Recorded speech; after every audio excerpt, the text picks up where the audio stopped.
Isn't anyone trying to find me?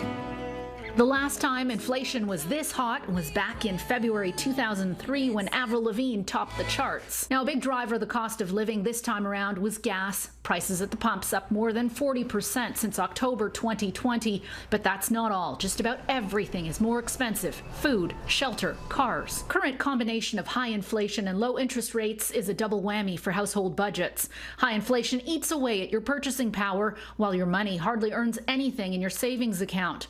Now, with stock markets, including the TSX, regularly breaking records and the cryptocurrency market making headlines for crossing new heights, you may be tempted to redirect your cash. The historical pace of inflation for the past century is about 3% annually. Now, with the TSX returning 9.3% between 1960 and 2020, that's one way to guard against inflation. But personal finance expert Bridget Casey says not to dip into your emergency fund, even if it's barely earning any interest in your savings account.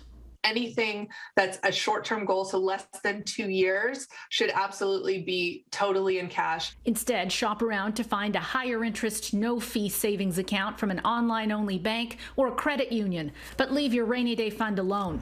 The Bank of Canada has signaled it could raise its key lending rates as early as this spring or summer, but portfolio manager Ben Felix says this isn't the time to be totally revamping your investment mix. We don't know where inflation is going to go, but as of now, I wouldn't be rushing to increase risk in a portfolio to combat higher unexpected inflation, because we can't expect that. I think we have to wait and see what happens.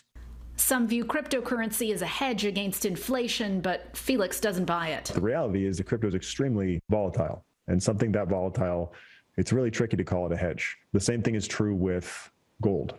Financial experts recommend taking a good hard look at your bank and investment fees. Those can be reduced. Sometimes it's just a matter of a simple phone call to negotiate. That's probably one of the best things that you can do for your finances in the meantime. Anne Gaviola, Global News, Toronto.